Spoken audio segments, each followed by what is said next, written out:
Hey everybody, Jeremy here. So this is the McFarlane Toys DC Multiverse Superman Unchained figure. This is one of the more popular figures from this first series. The other one being the Hellsuit Batman that I reviewed previously. He's right here. So if you want to see the review on this guy, I'm going to leave a card where you can check out that video. And the Batman is also one of the more popular figures. Now this Superman is very unique because according to Todd McFarlane, the only time that we saw this Superman was in one comic book for about 4 panels. And the fact that they made a figure based off of him really is brave, I think, because people like to buy things that they recognize. But when you have something that is so off the wall, it's Superman. You know it is because of the S on his chest, but he's wearing armor? What is going on? You are compelled to buy him. And besides the fact that it's this shiny metallic plastic, that also makes him very interesting to pick up, which by the way, I did at Target for $20, the same time as this Batman. So you can look there and you can look at your other big box retailers and see if they have them there. Last time I checked online was kind of hit or miss when it comes to that, but don't overpay. You should be able to find these in due time, I feel. So, without further ado, this is going to be the 4th McFarlane Toys DC Multiverse figure that I'm opening up and reviewing, and I do have a good feeling about this one, so let's take a look. When I look at this figure, and I imagine when you look at this figure, you're probably thinking, man, he looks strong, serious, intimidating, but yet awesome. Almost like mutated. Like if there were an evil version of Superman, or if Super Shredder were also Superman, he would probably look just like this. And that ain't a bad thing. And one of the standout features of this Superman, besides the fact of the way that he looks with this almost like Sauron type helmet that he's wearing, is the paint.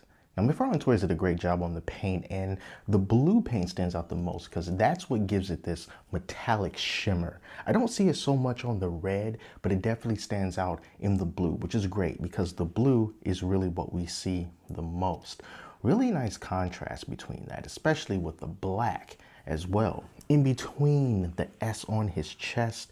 And I'm just going to turn it around and we can take a look at what's going to be, I suppose, his cape. Now, I have it laying like this, and it almost looks like wings. They're articulatable as well. So they go into these peg holes just like the Hellbat suit does. But you have more options with these. You know, you can kind of raise these up and you can move them forward and move them back if you want. And, well, they just came out. But they are pretty stiff. But one thing that I did notice when I was putting these on and kind of moving them around is that if you wanted to put Superman in like a flying pose, you could take these 2 pieces of the cape and fan them out and they would kind of look like wings, like as he's flying. I don't know if you're supposed to, you know, if that was something that they meant to do or whatever, but you know, it's something that does appeal to me because it looked kind of cool when I did it. But yeah, the texture all the way around looks good, and these black spots on him, it looks like there's woven fiber. It kind of has like a carbon fiber kind of look to it. It's not just a flat black paint. There's texture to it, and then you can also feel it as well. Not really on the legs, but like right there, like right where the neck is. And you know, this figure is just really, really cool looking. I got them on this base right here. All these McFarlane Toys figures come with that base that you can use, but I'm just gonna get it out of the way real quick so that we can talk a little bit about the articulation. Articulation for him is going to be very, very similar to Batman. First thing that stands out to me is the fact that these legs can go out all the way very easily. So yeah, you can do splits if you want to do splits, but at the same time, they hold themselves. So they're not loose. They're not like dangling and falling. So they're on these hinges and you can feel them as they're moving and as they're rocking. So that's good. Now, one thing is when it comes to these arms, it's a little bit strange. So I feel that in one of these arms, it looks like around the shoulder, like right here, it feels, you see how it seems like you can kind of move it in and out, you know, a little bit, like that gives you a little bit more range of motion, but the same thing is not really present on this arm. Now, it doesn't, I don't know why, but it doesn't really do a whole lot anyway, because these pieces right here, these plastic shoulder pieces, they can't be moved and they're very stiff. So that kind of hinders the ability to really lift his arm all the way up. So I wanted to do like a classic Superman up and away kind of a pose, but I really can't do that because these are in the way and it keeps that arm from reaching that full 90-degree angle. And while we're on the subject of the arms, take a look at these hands. Now these hands here, they look as though they're supposed to be holding something. Both of them are like that. These sort of trigger finger-ish open palm hands. And the artwork on the box, when you look on the inside, his little card that he has, he's holding what looks like a dagger and a shield. But those don't come with this figure. So I kind of feel like maybe they were supposed to, but for one reason or another, cost most likely, they decided to not go with it. So instead of having what I would have preferred, at least one closed-fisted hand, we instead have these weapon ready hands, but there's nothing to put it in. So that also kind of gets in the way. Even if I could do the up and away Superman pose, you couldn't really do it because his hand is kind of open, and that's, you know, doesn't look too good when you do that. But what you are going to get, you know, this looks like a single jointed elbow to me. The legs are double jointed, so you get those double jointed knees like that. Awesome, awesome stuff there. And of course, you know, you can swivel the thigh and all that good stuff. So here's one cool thing. Oh yeah, torso. You can move torso back and forth. Imagine that. Now here's one of the biggest complaints that I've had with these McFarlane Toys figures that this Superman has done a better job with, and that's head articulation. Now it's strange because it feels almost like it's on some type of rubber, because his head can kind of rock back and forth like this. And it made me feel like, well, I'm not supposed to move it too much, but no, that's not the case at all. Check this out. So with him, you can get his head to look up about that much there. You can't really look up too high because it's being blocked by the armor on the back, but you can look down pretty far.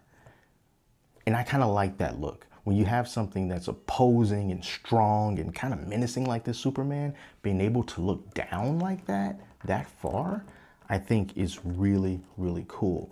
And you know, you can just have him looking straight on if you want as well. But I love being able to have his head go all the way down like that. And then unlike these other figures, what you also can do is you can move his head left and right, but you know, the joint is not like, it doesn't feel like a regular joint where you can turn the head and you can feel like it's going to stay there. It kind of wants to go back to a neutral position unless you work it out more. But once you work it out, I mean, just check it out. Left and right, you can keep it like that. And it doesn't look weird. Like some of these McFarlane Toys figures, when you move the heads, even if you can get it to move at a certain angle, it doesn't look right. But with this Superman, you can move the head and it does look right.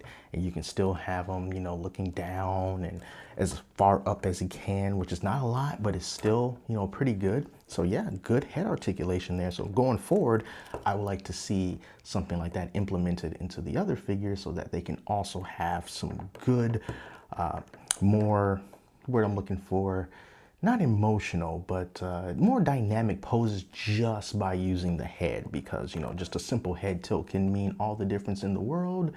Just ask Jason.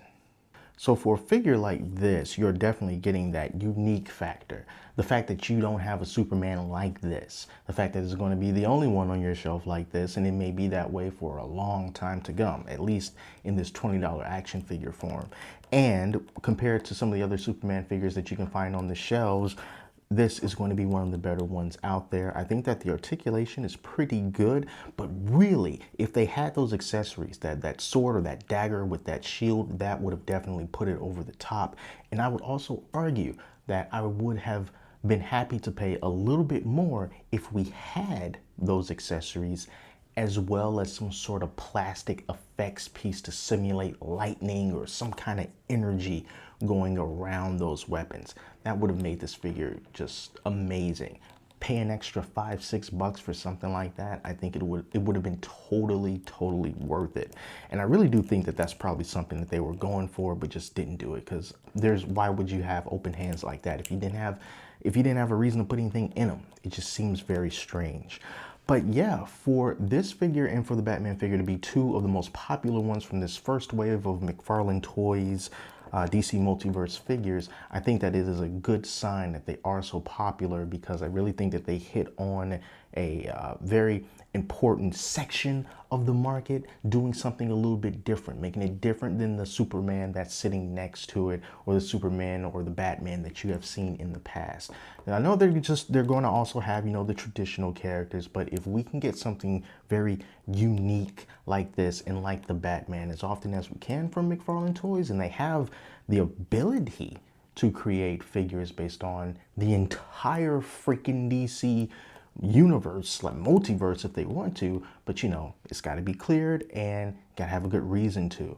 And something unique like this and unique like the Batman is going to be the reasons that they would need to convince the suits to let them do something different. So hopefully we can see more things like this. Great job with this figure, great job with the Batman, and I totally do recommend it. Really looking forward to seeing what they come up with next. So that's all for now, you guys. Thank you so much for watching. Until next time, I'm Jeremy, and always be sure to take care of yourself, be safe, wash your hands, and I'll see you next time.